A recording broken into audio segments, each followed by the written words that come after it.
know a lot of you, as I kind of look around, most of you are already involved with one of our ministry teams. A lot of you in here lead our ministry teams. So you're kind of got a familiarity with basically who we are, kind of what we do, how we go about doing things as a church. But if you are newer, I know there's some people here tonight who are fairly new to Crossroads, or maybe you haven't been a part of a ministry team yet. I just wanted to kind of share a little bit about our approach. If you go to any more than one church, you probably see more than one approach to ministry. Most churches, especially in kind of our brotherhood within our network of churches, are autonomous and therefore kind of get to set their own structure with how we operate. And you probably, if you've been in many churches, you've probably seen models kind of like this, where the senior pastor is a dictator and what I say goes, and if you don't like it, get out of the way. I've been a part of some of those. You're allowed to do ministry, but on my terms and my terms only. Or maybe the opposite. It's the everything goes model. Every team just does its own thing and runs in its own direction, and if they run over each other, they run over each other. Or maybe it's the let's just vote on everything church. Every decision has to have a congregational vote. Everything has to boil down to a committee. And, so much gets done when you do things like that. Or it's the let's just let the pastor do everything church. Those are fun as well, too. They're on staff, they're paid, they can handle it. I'll just show up and then I'll complain about the way it was done. I've been a part of some of these. I've been a part of churches where to get an idea run by the pastor, you kind of had to make him think it was his idea. And then he was on board with it. Been a part of those where, let's get a committee together and we'll see what we can develop kind of church. And again, kind of like I joked Sunday, the not verse out of Matthew chapter 18, where two or more are gathered in my name, there will be a disagreement. I'm sure you've been a part of some of those too. I've been in ministry now for about 10 years, and during just my time in ministry, not counting our home-based church where I served as a deacon, which is basically like a ministry team leader here, not counting that, but from my residency through my church in Oregon to here, about 10 years. And during that, I've learned something that I have to remind myself of pretty frequently, which is there's usually more than one right way to do something the right way. It's very easy for me to look at somebody and say, you're not doing that right, because they're not doing it the way I think it should be done. But it doesn't mean it's not being done well. It doesn't mean it's not being done in a way that's productive, maybe more productive than I can come up with on my own. When Crossroads was started, back just over 30 years, almost 31 years ago, and even the year or so before when Brad was kind of off laying the foundation and the groundwork for Crossroads, he sat down and one of the things he was required to do was write out the mission statement for the church. And that hasn't changed now almost 32 years later. Crossroads Christian Church exists to bring people to Jesus Christ, to assist them in becoming his fully devoted and reproducing followers. If I were to ask you, every single one of you in this room, how do we do that? How do we bring people to Jesus? How do we assist them in becoming his fully devoted, reproducing followers? I asked every single one of you to write down, how do we do that? I'm guessing however many people are in here tonight, that's how many different answers I would get. Because you're all gonna visualize or mentally picture or strategize something that comes up with a way for us to make disciples and make disciples who make disciples, and a way for us to do this or to do that. And who's to say one of them is right, one of them is wrong? Sometimes we're just have different thought processes and different approaches because maybe it's because God wired us all a little bit different. In Ephesians chapter 4, one of my favorite verses when it comes to ministry, Paul is talking to this church, this Ephesian church that so well models unity. Unity doesn't mean we agree on everything. Unity means we're together in spite of disagreements. But in the middle of this long passage between chapters 4 and 5 on what the Christian community looks like, he said this: Christ himself gave some to be apostles, some prophets, some evangelists, some pastors and teachers to equip the saints to do the work of the ministry, to build up the body of Christ until we all reach unity in the faith and in the knowledge of God's Son, growing into maturity with a stature measured by Christ's fullness. We just, again, stop and think about just verse 11 there. He gave some to be, and he rattles off about 5 titles that are typically paid titles: apostles, prophets, evangelists, pastors, and teachers, to equip the saints to do the work of the ministry. That has been the philosophy of Crossroads from day one. It is right out of Ephesians 4:11, that our job as paid staff is to help equip the non-paid staff. I can say this, and I'll speak on behalf of the staff because I think they would all agree with me here. We are extremely humbled and blessed to get to do what we do, to get to be on paid ministry staff full-time and serve this church. It's truly an honor for us to get to serve you all, to work with you all. But if we take this passage from Philippians to heart, it tells us our job isn't to do all the ministry. Our job is to equip you all to do the ministry. Our job is to equip those who are a part of the church, to equip, to empower, to build you all up. That's not so that we can wiggle away and get paid to do nothing. I joke sometimes when people stop by my office, they'll say, "Are you busy?" I said, "Of course not. I work for the church. My job is to sit here and get paid to read the Bible and occasionally look at YouTube." Kind of my running joke that sometimes feels not so much of a joke, because there are some weeks where that's all I'm doing is looking for certain things for a sermon or looking for this or looking for that. But if you've been a part of Crossroads for any length of time, you've seen how this works. One of the things they told us in Bible college is your job as a pastor is to work yourself out of a job by building people up around you to share in the ministry. Again, not so we can get out of doing our job, but because maybe, just maybe, somebody has a better idea than I do. Maybe, just maybe, somebody has a heart for something that I don't have. Maybe, just maybe, somebody is wired and geared in a way that I'm not. And I can tell you, if everybody in this church was just like me and wired just like me and thought just like me, we would be very good at one or two things and really bad at everything else.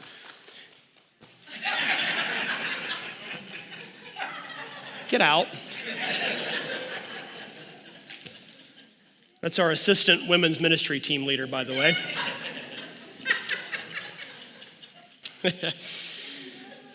For us to be able to do that, to live out this Philippians or this Ephesians 4 model, it requires everybody. You don't know how grateful we are to have a church that's so willing and so humble to step up and serve. Most of you understand the premise of the 80-20 rule, where 20% of the people do 80% of the work. I don't think that's true here. I don't know what the numbers are, but I would suggest that 20 is a lot higher number than 20. Maybe 21 if we count Donnie over here. You know, it's like we have a few extra people helping, but we always have so many people willing to step up and serve, willing to step up and help. I've been in churches where people are willing to serve, but it's only on their terms. They don't want any input. They don't want any suggestion. Anything that you suggest is you trying to be a dictator. It's you trying to manipulate them. It's you trying to get your way. I've looked back when I first got here and when I was told as I was transitioning from Oregon to here in those months where we knew we were coming here but we weren't here yet, was told all about the ministry team model of this church. And I'll be honest, my first thought was, that sounds insane. Like, we have a good staff. The staff should be doing all these things. That's what we're paid for, right? And there was always the skepticism because I have seen in churches what happens when you just let somebody take something and run with it. And after getting here, those first few months just observing, I saw exactly why the team model has been there for as long as it has been there and why it continues to be there and be strong. Because it's filled with team leaders who buy into the vision of the church, who lead to their strengths and lead to their passions, but they also do so within the framework of the overall vision and mission of the church.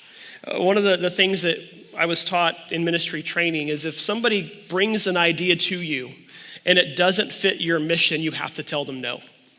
Because otherwise you're spending resources, you're spending people, you're spending manpower outside of the lines of where you're trying to get to. And one of the things that I admire about our team leaders is even if they might disagree with this or with that, overall we are together and we're united in the scope of what we want to accomplish as a church. There's several different people, whether it's staff or leaders, where I know I'll disagree with them on almost everything, but I know at the end of the day we want the same thing. We want to see people experience Jesus and come to Jesus and grow in Jesus. And again, who's to say that I've got all the answers or I've got the right way to do that? We are very, very blessed. And here in the next few weeks, we're going to start our ministry team signups. If you've never been a part of a team, one of the philosophies that was put into Crossroads kind of at the beginning is that we ask you to commit for a year. You're certainly welcome to commit beyond that. But the thought was that in too many churches, in too many places, once you say the magic word, yes, you're ours and you're ours until the day that you die. Till death do us part, you are a nursery worker. Till death do us part, you are on the security team. Till death do us part, there's no breaking out of this. Sometimes it's easier to dissolve a whole company than it is to stop volunteering at a church. And I've told some of you all, the worst thing you can possibly say to me or Tracy or anybody on staff is, whatever you need me to do, just let me know. Because we don't forget that. We will remember that, and we may ask you to do something that doesn't fit exactly where you want to be. But the thought from the get-go was the ministry team model, serving for a year and committing to a year, gives you an out. If you decide this isn't for me, or maybe I'm not as wired for this role as I thought that I was, or I signed up for the welcome team and then realized 6 months into it, I don't like people, so I don't want to be on this team. I want to go serve somewhere else. We'll put you on the building team with Matthew where you're hidden away from everybody. We've got those options. You've got places where you can plug in, find your passions, find your talents and gifts, and see where there's a need within the church. Again, it doesn't mean that you can't serve beyond your year. Many of you have been on the same teams for years. Some of you have led teams from day one of this church, and you've very much been a part of these. But what I want to do, especially if you are newer, and I know some of you are, is kind of just show you a little bit of who our teams are, what our teams represent. This graphic that's up here on the screen is on our website, and there's details about every one of our ministry teams on there, including who leads them and how to sign up. But as our team, really as we get into our push for ministry team signups coming up here, the latter part of this month, I just wanted you to be aware of who our leaders are and give our leaders the opportunity to come up and say a few words if they want to. I saw Tom walk in. You're limited to 35 seconds. The rest of you are good, but we did put a limit on Tom if he comes up here. So Tracy said that, not me, just in case you're getting mad at it's Tracy. But most of our staff, I think we've only got 3 or 4 of our staff in here right now. Tracy back there is our operations pastor, at least for a few more months until we talk him into sticking around for a while. Stacy down here is the brains of the whole operation. She keeps us running. Andrew's over here. He's our media arts and communications director. I don't think anybody else is here. Jordan and Stefan are down handling kids and students. Mark and Libby are both out of town. Libby's on a vacation. Our music pastor, Mark, our associate pastor, is currently in Thailand, doing some missions work over there. We have some of our elders in the room. I see a couple of them sitting back here. The Reverend Fogo, Chris Harry. I saw Gary around here somewhere. Gary's back there. Myself. Brad and Dave are not able to be here tonight. Brad Fangman, his brother, which you'll see this on the prayer report that comes out, his brother David is in the hospital, so he's with him in Topeka right now. David had some commitments he couldn't get away from tonight as well too. And I know most of our team leaders are here too. We have 23 teams. I didn't actually count this to see exactly how many are led by volunteers, but most of them are volunteer led. And so I'm gonna just go through these. If you are a team leader, if you'd stand or just wave your hand or something so we can see who you are. Our building team, Matthew Souter leads that. I didn't say you had to applaud him.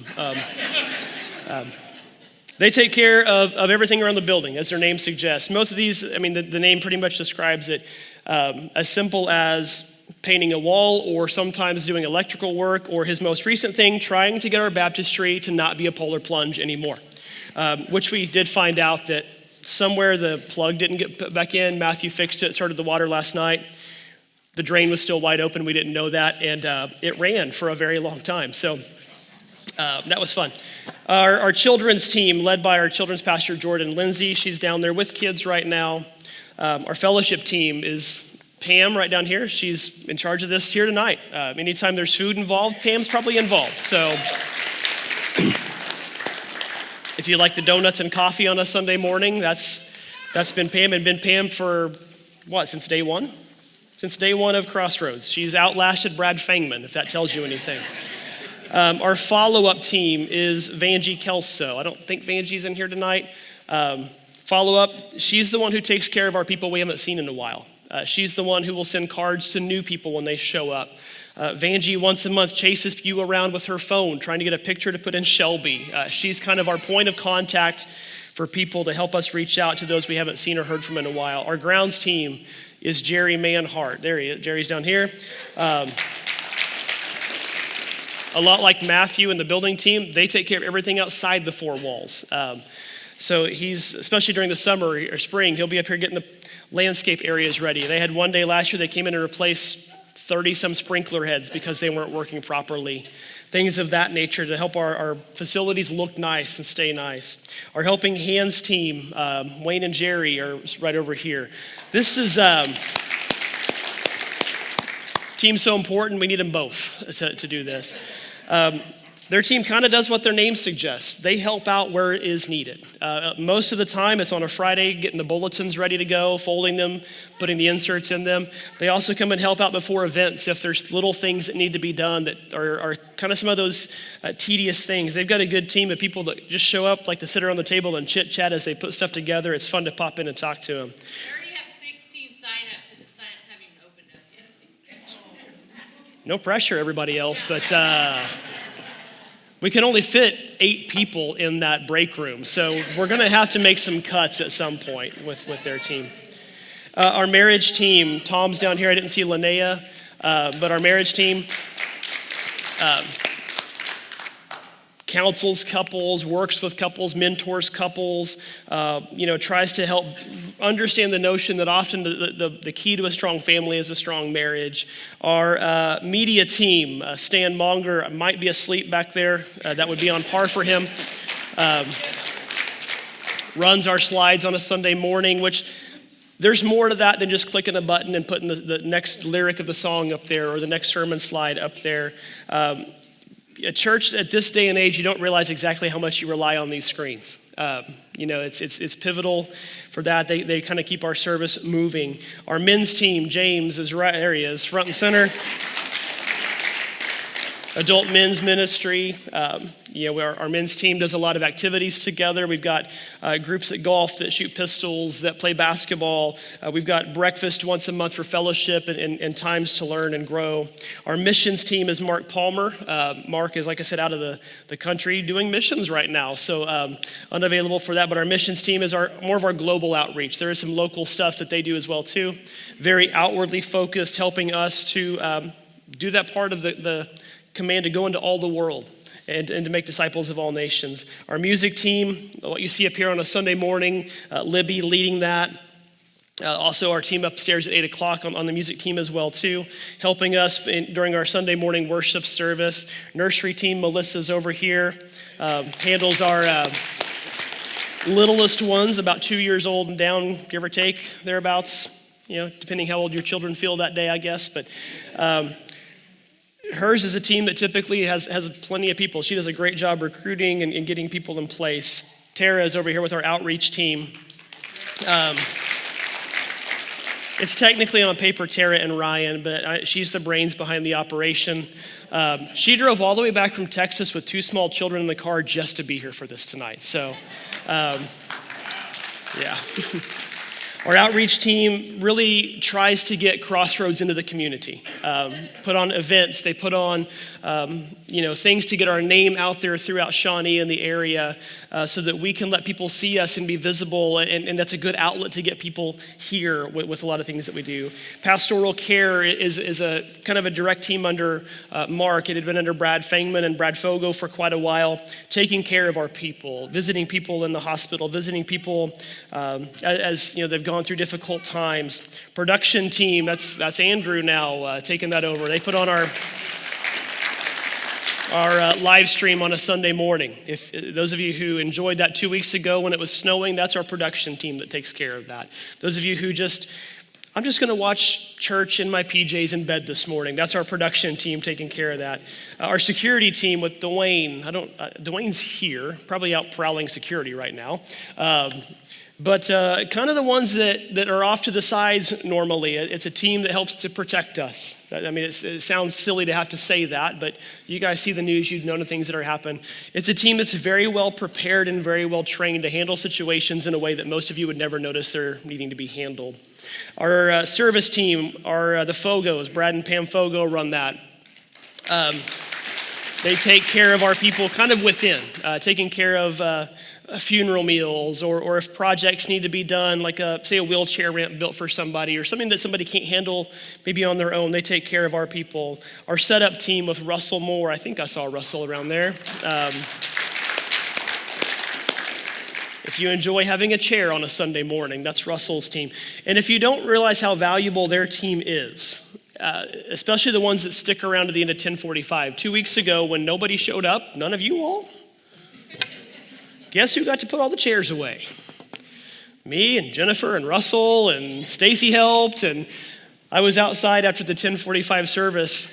One person left and it had been about 5 minutes. I thought, oh man, got to go in and stack chairs and put them away. Their team is so valuable. They're here at 6 or 6:30 on a Sunday morning, setting it all up here, the loft, all of it. Come in and set stuff up for events as well too. Another one of those behind the scenes teams that is extremely valuable. Our small groups ministry is one that is kind of floating between leaders at the moment. Brad had led it for a long time. In the meantime, it's probably going to be some combination of myself, Mark, and Stefan, just helping get our small groups set up for the fall. Our sound team, Dan Simmons is over here leading our sound team.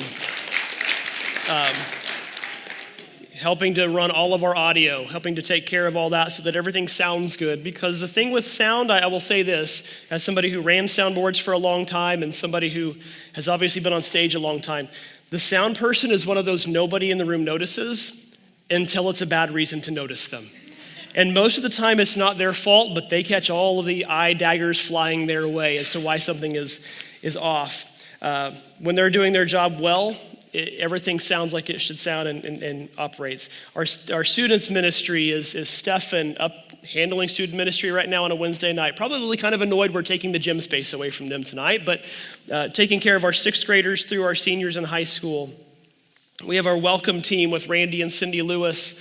They are the friendly faces that you see when you walk through the door. Especially this time of the year, there's the frozen chosen that's sent out on the doors with gloves on because it's really, really cold. And as my sixth grade algebra teacher used to always say, because my name came at the end of the alphabet, last and probably least, our women's team, led by Donnie Wilson, led by Jesse, kind of like our men's team, our adult women's team. They handle table groups. They handle things within trying to build relationships and fellowship with our women, gearing things towards conferences and just building one another up. These teams are the pillars that the church is built on. And I don't just say that lightly. That was the focus of Brad 31, 32 years ago.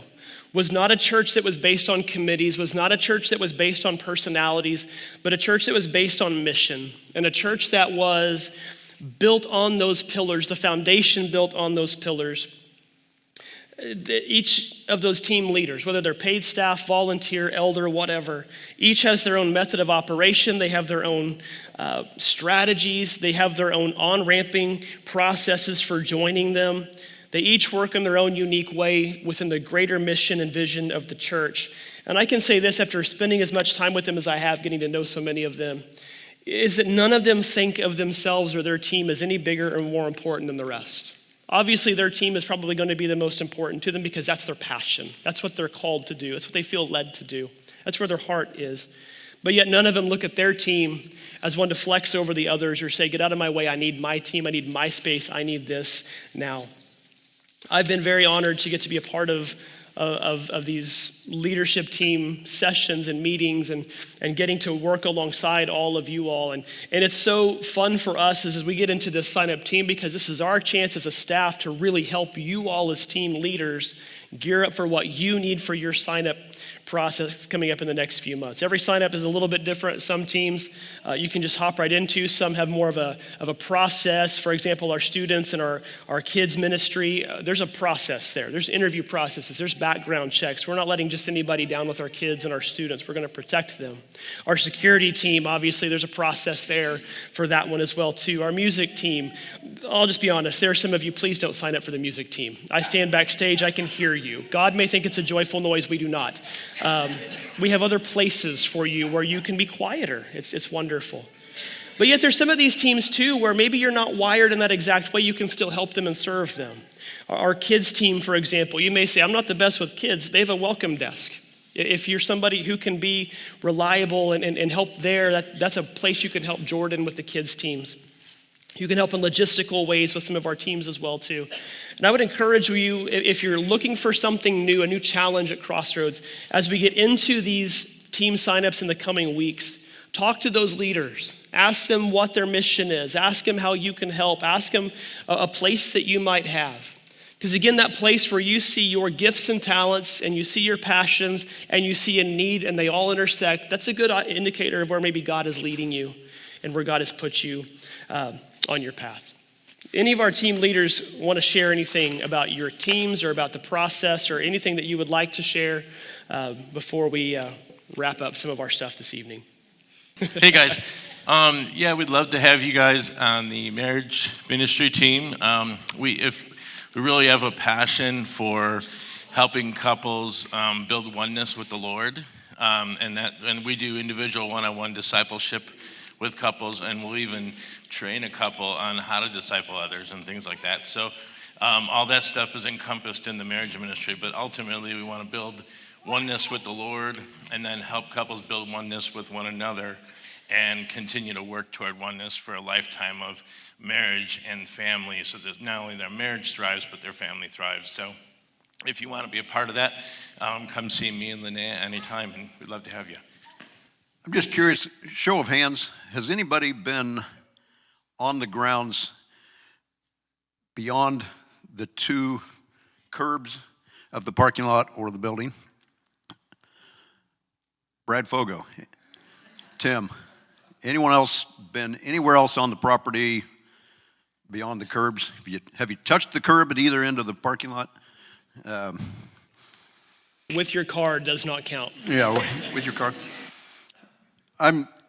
My vision is to someday have some kind of walking trail, a prayer garden, just a place for somebody, if they're feeling led or feeling compelled, to just have a place in nature. If you don't have your own property to where you could do that on your own, just have a place where you could just come visit.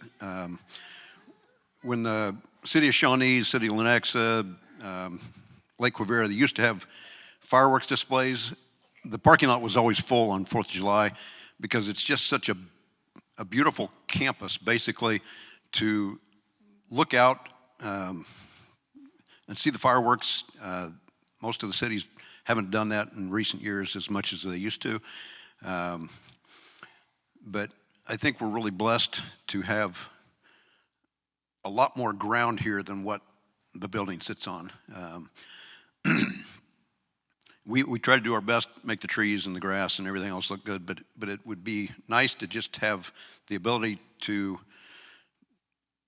share what God has blessed us with beyond just the building that we mostly spend most of our time in. So if those are just some ideas of things that hopefully somewhere down the road we can kind of implement on our grounds team ministry. So just wanted to put a little idea in people's heads, and maybe we'll get there someday. But thank you.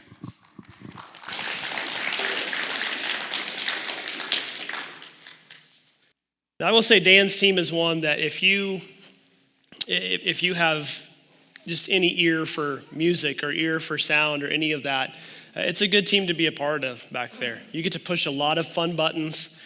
You have ultimate control over whether people hear me or not. So if you get tired of listening to me, you can shut it down really quick. That's why my wife jumped on the team last year. So she said if I tell stories about her, she's muting me. So, well, something that kind of crossed my mind today, looking out, kind of seeing who was here. A lot of you all serve already, and again, we're grateful for you all that serve. And what I've mentioned to you guys tonight probably is not anything new. You guys know this. You've been a part of Crossroads for a long time. Most of you longer than I have been part of Crossroads. And you know the DNA of this church, and you are what makes the church what it is. One of the things I was so impressed with when I got here was seeing that this was not a church about Brad Fangman. Churches take on the identity of their senior pastor. It's inevitable. But it wasn't a church about him. He was very intentional at making it not a church about him. It's a church about you all coming together to serve and worship Jesus. And that's what I was so drawn to here at this church. And I want it to continue to be that way. And so, again, as staff, it's our honor, it's our pleasure to get to serve alongside you, not to lead, but to serve alongside you, to work with you in so many areas. And we're grateful for that. But hopefully tonight has maybe just kind of reiterated some of those things you already know, so you can encourage people who maybe ask you a question about serving. What's it like to be on a team at Crossroads? What's it like to sign up for the building team or the women's team? Or what does that entail? You guys have answers. You have things you can encourage them with and tell them as well too. I just wanted to real quick give, since Dwayne's not here, a lot of people don't know a lot about the security team. I know we've done some safety and security stuff here in PrimeTime and done some different things, but they don't really understand what the security team does. And I don't know if you've ever heard of the phrase the sheepdog. And that's basically, years ago when I first came on staff, doesn't seem like a long time ago now, doesn't it? But when I first came on staff, they said, the first thing we want to do, based on what's going on in current affairs and everything that's going on, we really want to develop a security team. So I don't know if you guys remember Jim Baker and Denise Baker, and they were very key in developing that. But Dwayne wanted to make sure that people knew that it's a different kind of a volunteer.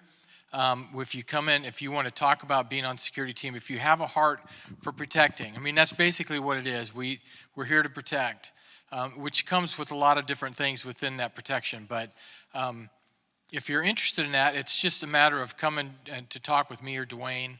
But this is kind of one of those volunteers that need to be elder approved. So there's a process to that, background checks, all those kind of things. So I wanted to make sure people understand the security team is not just a bunch of guys just waiting out there to tackle some guy that's going to come in, it's got a long trench coat on.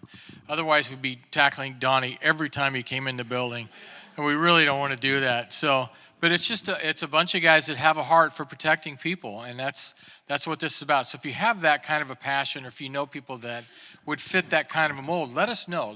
Because we don't sign up on ministry team things. I mean, that's for people to come in and do their sign-up thing. That's not what the security team does. So I want to make sure everybody understands that. Share that with the people that you know and that you think have a heart for that. Several of the guys on the team are firefighters, ex-policemen, those kind of things. So they've got either military background, law enforcement, but it doesn't have to be that. It's about a heart for protecting people and an understanding of what security really means. So I just want to make sure I share that since Dwayne wasn't here to do that. So thank you very much. Yeah. Kind of on that same line, it's not just somebody who feels comfortable maybe using a weapon or somebody who is, like he said, ex-military or ex-law enforcement, but it's somebody who can handle a situation calmly too.